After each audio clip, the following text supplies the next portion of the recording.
على الله في كل الأمور توكلي، وبالخمس أصحاب الكساء توسلي.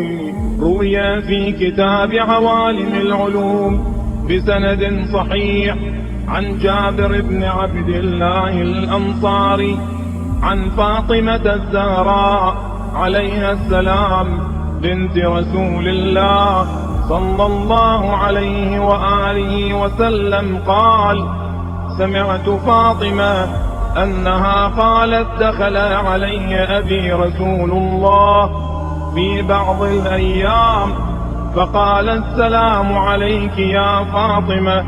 فقلت: عليك السلام. قال: إني أجد في بدني ضعفا. فقلت له: أعيذك بالله يا أبتاه من الضعف. فقال: يا فاطمة ائتيني بالكساء اليماني فغطيني به. فأتيته بالكساء اليماني فغطيته به وصرت أنظر إليه وإذا وجهه يتلألأ كأنه البدر في ليلة تمامه وكماله.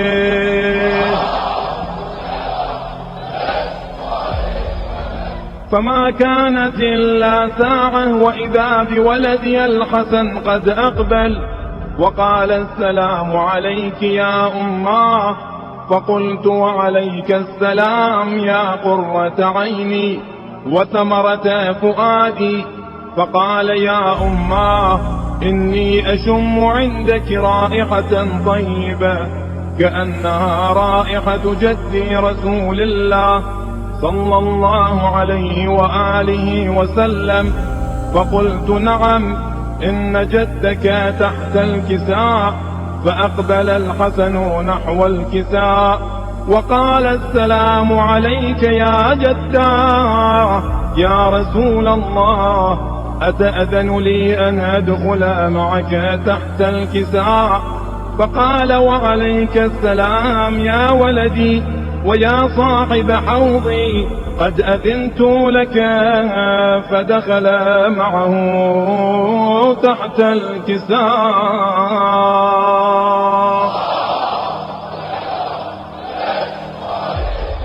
فما كانت إلا ساعة وإذا بولدي الحسين عليه السلام قد أقبل وقال: السلام عليك يا أماه.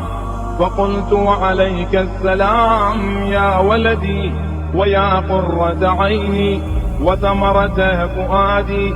فقال لي: يا أماه، إني أشم عندك رائحة طيبة كأنها رائحة جدي رسول الله صلى الله عليه وآله وسلم.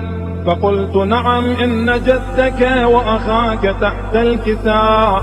فدنا الحسين نحو الكساء وقال: السلام عليك يا جداه، السلام عليك يا من اختاره الله، أتأذن لي أن أكون معكما تحت الكساء؟ فقال: وعليك السلام يا ولدي وشافع أمتي، قد أذنت لك. فدخل معهما تحت الكساء.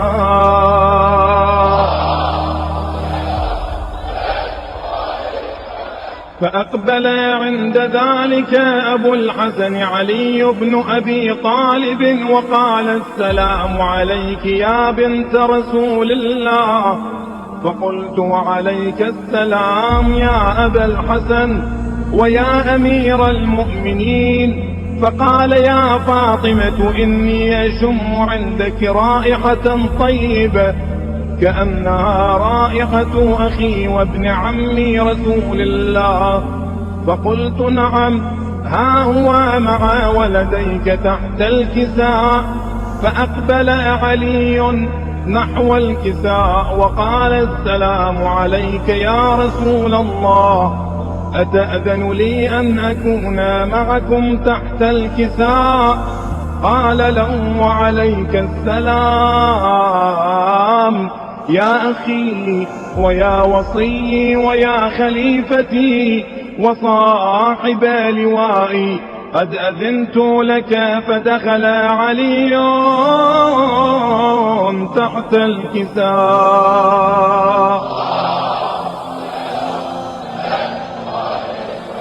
ثم أتيت نحو الكساء وقلت السلام عليك يا أبتاه يا رسول الله، أتأذن لي أن أكون معكم تحت الكساء؟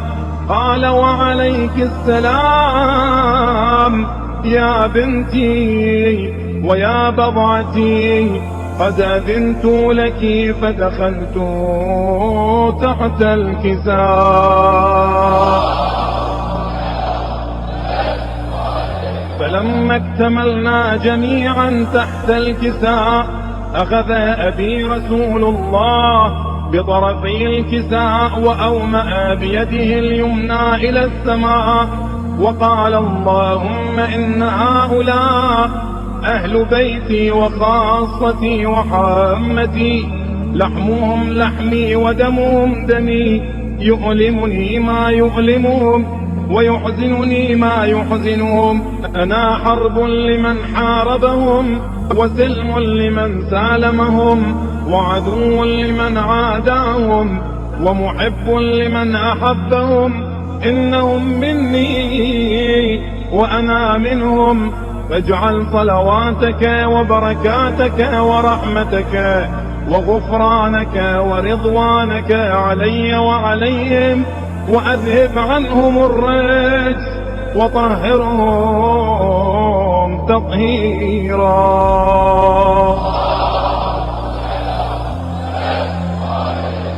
فقال الله عز وجل يا ملائكتي ويا سكان سماواتي، إني ما خلقت سماء مبنية ولا أرضا مدحية ولا قمرا منيرا ولا شمسا مضيئة ولا فلكا يدور ولا بحرا يجري ولا فلكا يسري إلا في محبة هؤلاء الخمسة الذين هم تحت الكساء. فقال الأمين جبرائيل يا رب ومن تحت الكساء؟ فقال الله عز وجل هم أهل بيت النبوة ومعدن الرسالة، هم فاطمة وأبوها وبعلها وبنوها.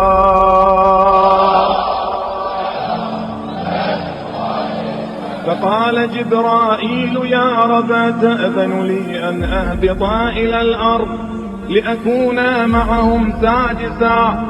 فقال الله عز وجل نعم قد أذنت لك. فهبط الأمين جبرائيل وقال السلام عليك يا رسول الله.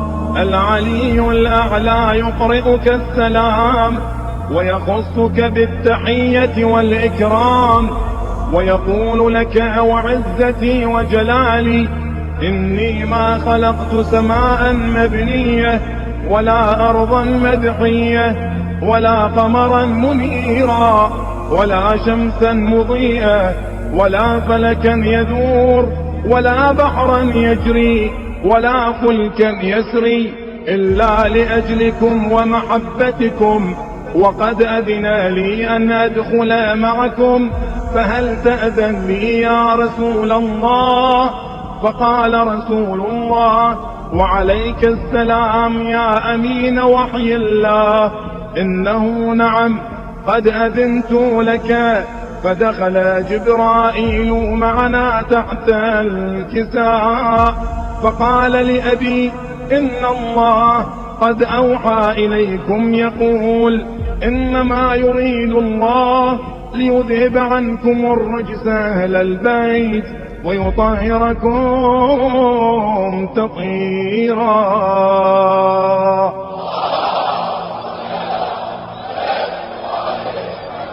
فقال علي لأبي: يا رسول الله، أخبرني ما لجلوسنا هذا تحت الكساء من الفضل عند الله.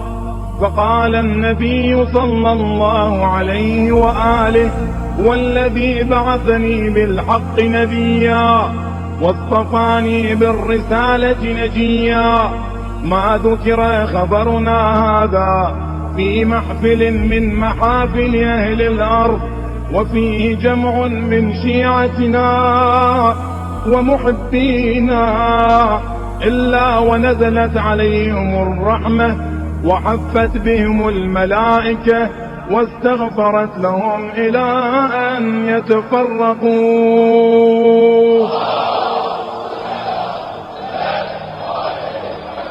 فقال علي عليه السلام: إذن والله فزنا وفاز شيعتنا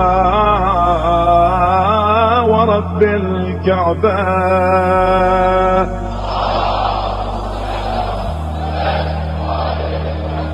فقال أبي: رسول الله صلى الله عليه وآله: يا علي، والذي بعثني بالحق نبيا واصطفاني بالرسالة نجيا، ما ذكر خبرنا هذا في محفل من محافل أهل الأرض، وفيه جمع من شيعتنا ومحبينا، وفيهم مهموم إلا وفرج الله همه، ولا مغموم إلا وكشف الله غمه، ولا طالب حاجة إلا وقضى الله حاجته.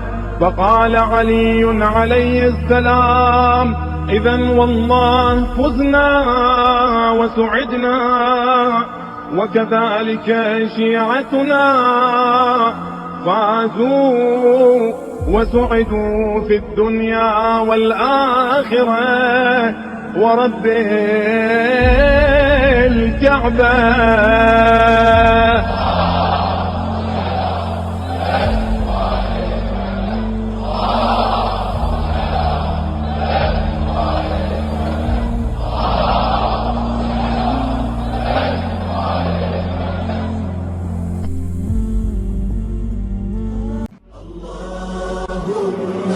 صل وسلم وزد وبارك